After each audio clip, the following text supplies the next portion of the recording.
আরও একটা অজানা এবং অদ্ভুত কাহিনী নিয়ে চলে এসেছি আজ। ভিডিওর টাইটেল দেখে তোমাদের অনেকের মনেই প্রশ্ন জেগেছে, দৈত্যগুরু শুক্রাচার্য কি মহাদেবের পুত্র? কিন্তু আমরা তো জানি ভগবান শিবের সন্তান কার্তিক, গণেশ, লক্ষ্মী, সরস্বতী। তাহলে এদের মধ্যে দৈত্যগুরু শুক্রাচার্য কিভাবে আর কবে মহাদেবের সন্তান হিসেবে জন্ম নিলেন? আর শুক্রাচার্যের পিতা মহাদেব হলে মাতা কি তবে দেবী পার্বতী, না অন্য কেউ? আর যদি শুক্রাচার্য দেবাদিদেব মহাদেবের সন্তান হয়েই থাকেন, তবে তিনি ভগবান না হয়ে দৈত্যদের গুরু কিভাবে হয়ে গেলেন? আজকের এই চমকপ্রদ কাহিনীটা শুনলে আশা করি এইসব প্রশ্নের উত্তর তোমরা পেয়ে যাবে। তবে কাহিনীটা শুরু হওয়ার আগে আমার চ্যানেলটা সাবস্ক্রাইব করে বেল আইকনটা প্রেস করে দাও, যাতে যে কোনো নতুন গল্প আমার চ্যানেলে আসলেই তোমরা নোটিফিকেশন পেয়ে যাও। এবার তবে কাহিনীটা শুরু করা যাক। দেবতাদের গুরু বৃহস্পতি এবং দৈত্যদের গুরু হলেন শুক্রাচার্য।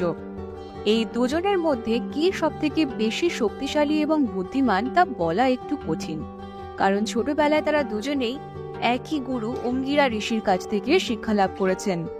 কিন্তু এমনও শোনা যায় যে ছোটবেলা থেকে শুক্রাচার্য নাকি বৃহস্পতির থেকেও বেশি বুদ্ধিমান ছিলেন। কিন্তু তা সত্ত্বেও শুক্রাচার্যের মনে হতো তাদের গুরু অঙ্গিরা তাকে বেশি গুরুত্ব দেন না, বরং গুরু অঙ্গিরা বৃহস্পতিকে বেশি প্রাধান্য দেন এবং তাকে বেশি ভালোভাবে শিক্ষা দান করার চেষ্টা করেন। শুক্রাচার্যের এমন মনে হওয়ার কারণ, তাদের গুরু অঙ্গিরাই ছিলেন বৃহস্পতি দেবের পিতা।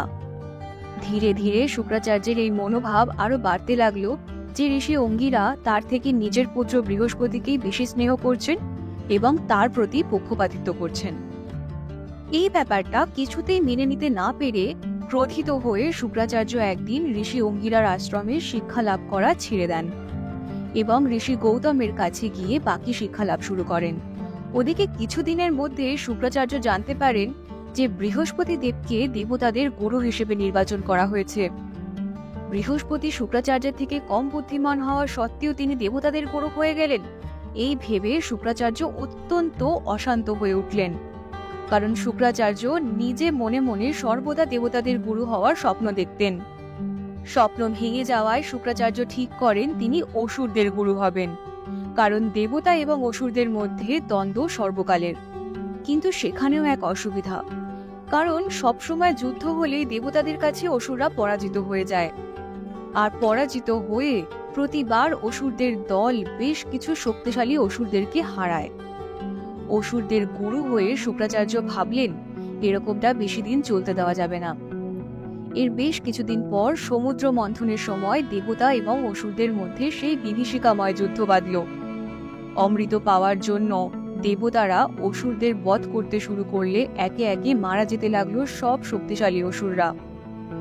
কিন্তু কিছুক্ষণ পর হঠাৎ সব দেবতারা লক্ষ্য করেন যে অসুরদের তারা কিছুক্ষণ আগে বধ করেছেন তারা একে একে জীবিত হয়ে উঠছে এবং তাদের শক্তি ফিরে পাচ্ছে। এই দেখে দেবতারা বিভ্রান্তিতে পড়ে ভাবতে লাগলেন এ কিরকম মায়া। তখন দেবতারা বুঝতে পারেন এটা কোনো মায়া নয়, এটা সম্ভব হচ্ছে শুধুমাত্র দৈত্যগুরু শুক্রাচার্যের জন্য। ঋষি গৌতমের কাছে শিক্ষা লাভ করার সময় শুক্রাচার্য এক আশ্চর্য মন্ত্রের সম্পর্কে জানতে পারেন, যা দিয়ে মৃত ব্যক্তিকে পুনরায় জীবিত করা যায়, যাকে বলে মৃত সঞ্জীবনী মন্ত্র। এই মন্ত্রের শিক্ষা লাভ করার জন্য শুক্রাচার্য বছরের পর বছর গাছে উল্টো হয়ে ঝুলন্ত অবস্থায় মহাদেবের কঠোর তপস্যা শুরু করেন, কারণ মহাদেবী তাকে একমাত্র এই শিক্ষা দান করতে পারতেন। অবশেষে তার তপস্যায় সন্তুষ্ট হয়ে মহাদেব তাকে সঞ্জীবনী মন্ত্রের বিদ্যা দিয়ে দেন। এই সঞ্জীবনী মন্ত্রের ফলে পাওয়া শক্তির দ্বারাই শুক্রাচার্য মৃত অসুরদের পুনরায় জীবিত করছিলেন আর তাদের শক্তি প্রদান করে দেবতাদের ওপর আক্রমণ করছিলেন। কিন্তু মহাদেব সঞ্জীবনী মন্ত্রের বিদ্যা দেওয়ার সময় শুক্রাচার্যকে বলেছিলেন যাতে এই মন্ত্র শুধুমাত্র হিতকর বা ভালো কাজেই প্রয়োগ করা হয়।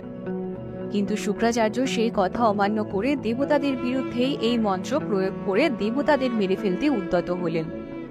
তখন সব দেবতারা অত্যন্ত চিন্তিত হয়ে মহাদেবের কাছে গিয়ে সব কথা জানালে সঞ্জীবনী মন্ত্রের কুপ্রয়োগ হচ্ছে দেখে মহাদেবও অত্যন্ত ক্রোধিত হয়ে যান। কিন্তু শুক্রাচার্য যে মহাদেবের পরম ভক্ত ছিলেন, কিন্তু শুক্রাচার্যের এই দুষ্কর্ম বন্ধ করতে আর কোনো উপায় না দেখে মহাদেব শুক্রাচার্যকে গিলে ফেললেন। তখন শুক্রাচার্য ভয় পেয়ে গিয়ে মহাদেবের পেটের ভেতর থেকে বাইরে যাওয়ার পথ খুঁজতে লাগলেন। পথ খুঁজতে খুঁজতে তিনি মহাদেবের পেটের ভেতর ব্রহ্মা, বিষ্ণু, ইন্দ্র এবং পুরো সৃষ্টির দেখা পেলেন, কিন্তু বাইরে বেরোনোর কোনো রাস্তা তিনি খুঁজে পেলেন না।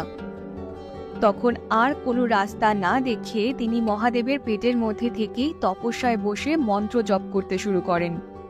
আর সেই মন্ত্রের প্রভাব এতটাই বেশি ছিল যে শুক্রাচার্য মহাদেবের লিঙ্গ পথের মাধ্যমে শুক্রের আকারে বাইরে বেরিয়ে এলেন।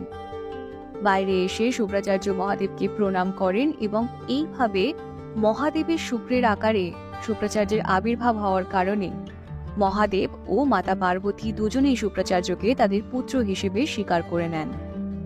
আর এই কারণেই দৈত্যগুরু শুক্রাচার্যকে মহাদেবের পুত্র বলা হয়। আসলে শুক্রাচার্যের পিতার নাম ছিল ঋষি ভৃগু।